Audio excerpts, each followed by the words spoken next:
Welcome. This is Soothing Whispers ASMR. As always, if there are any words or sounds you would like to see me perform, please leave them below in the comments.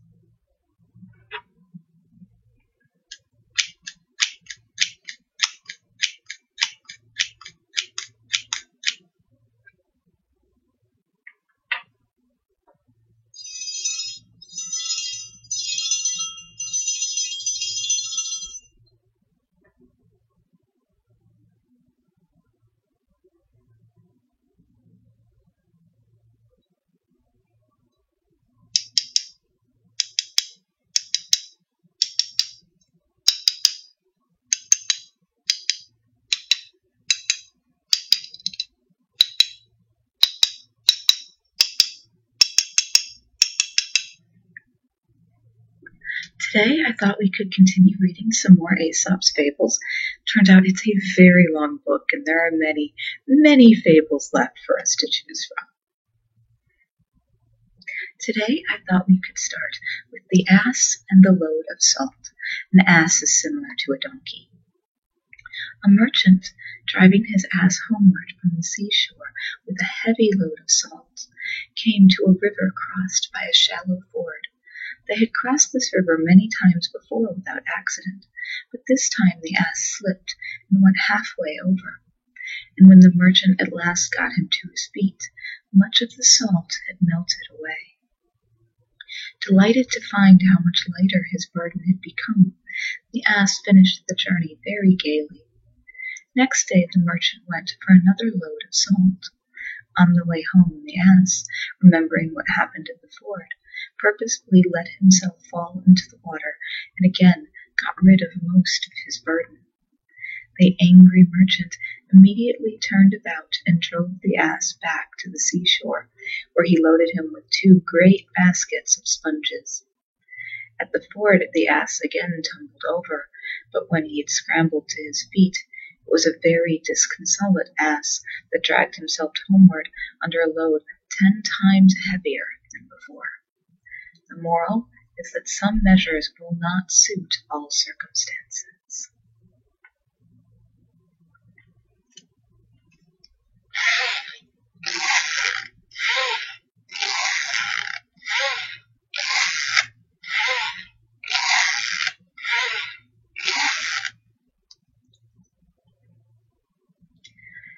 Next up, we have The Lion and the Gnat. Away with you, vile insect, said the lion angrily to a gnat that was buzzing around his head. But the gnat was not in the least disturbed. Do you think, he said spitefully to the lion, that I am afraid of you because they call you king? The next instant he flew at the lion and stung him sharply on the nose. Mad with rage, the lion struck fiercely at the gnat, but only succeeded in tearing himself with his claws. Again and again the gnat stung the lion, who was now roaring terribly. At last, worn out with rage and covered with wounds that his own teeth and claws had made, the lion gave up the fight. The gnat buzzed away to tell the whole world about his victory, but instead he flew straight into a spider's web, and there he who had defeated the king of beasts came to a miserable end, the prey of a little spider. The moral: the least of our enemies is often the most to be feared.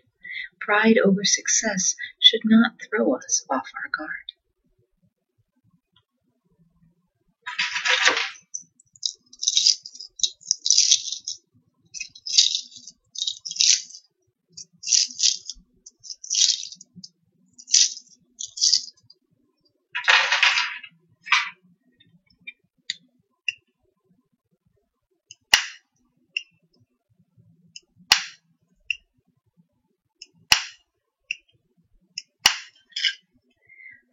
Let's see what we have next. Next up is The Leap at Rhodes. A certain man who visited foreign lands could talk of little when he returned to his home, except the wonderful adventures he had met with and the great deeds he had done abroad. One of the feats he told about was a leap he had made in a city called Rhodes. That leap was so great, he said, that no other man could leap anywhere near the distance. A great many persons in Rhodes had seen him do it, and would prove that what he told was true. No need of witnesses, said one of the hearers. Suppose the city is Rhodes. Now show us how far you can jump. The moral: deeds count, not boasting words. The Cock and the Jewel. A cock was busily scratching and scraping about to find something to eat for himself and his family, when he happened to turn up a precious jewel that had been lost by its owner. "Aha," said the cock, "no doubt you are very costly, and he who lost you would give a great deal to find you. But as for me, I would choose a single grain of barley corn before all the jewels in the world." Moral: precious things are without value to those who cannot prize them.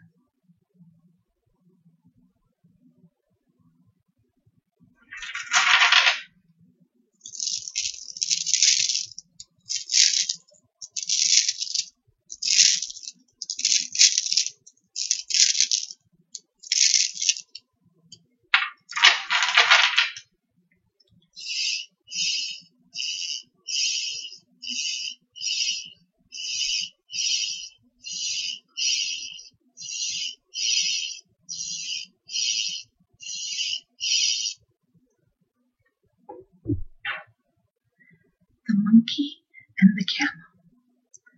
At a great celebration in honor of King Lion, the monkey was asked to dance for the company. His dancing was very clever indeed, and the animals were all highly pleased with his grace and lightness. The praise that was showered on the monkey made the camel envious. He was very sure that he could dance quite as well as the monkey, if not better, so he pushed his way into the crowd that was gathered around the monkey, and rising on his hind legs, began to dance. But the big hulking camel made himself very ridiculous as he kicked out his knotty legs and twisted his long, clumsy neck. Besides, the animals found it hard to keep their toes from under his heavy hooves. At last, when one of his huge feet came within an inch of King Lion's nose, the animals were so disgusted that they set upon the camel in a rage and drove him out into the desert. Shortly afterward, refreshments consisting mostly of camel's hump and ribs were served to the company. Moral: do not try to ape your betters. That was dark. Sorry about that. Clearly I need to do some better betting of these.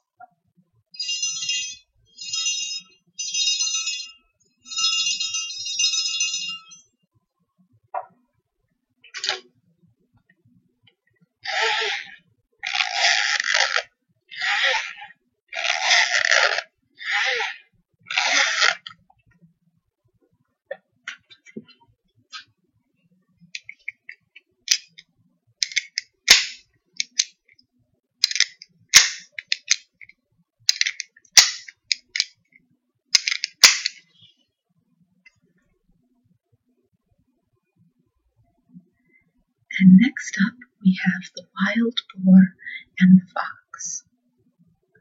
A wild boar was sharpening his tusks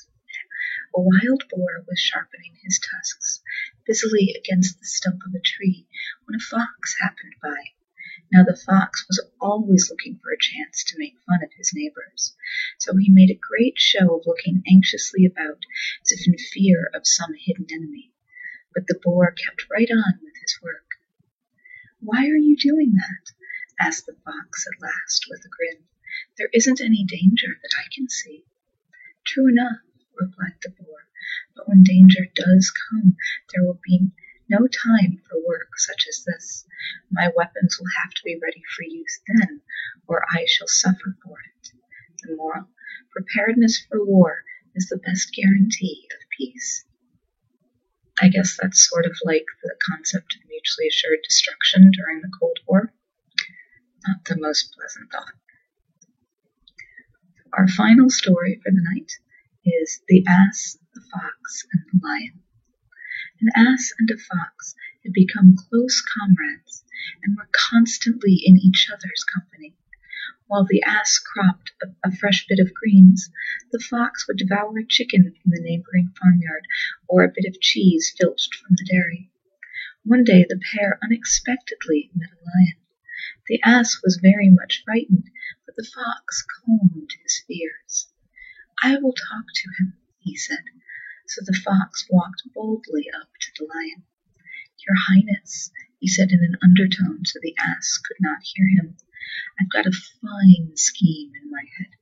If you promise not to hurt me, I will lead that foolish creature yonder into a pit where he can't get out, and you can feast at your pleasure."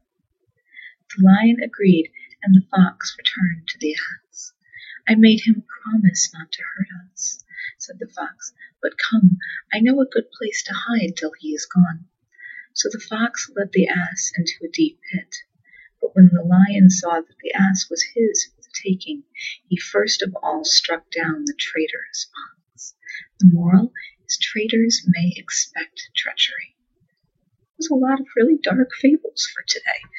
Hopefully we get some uplifting ones soon, but I guess the point of them is to teach morals to children, so it kind of makes sense they're dark. Anyway, I hope you have a wonderful night and sweet dreams.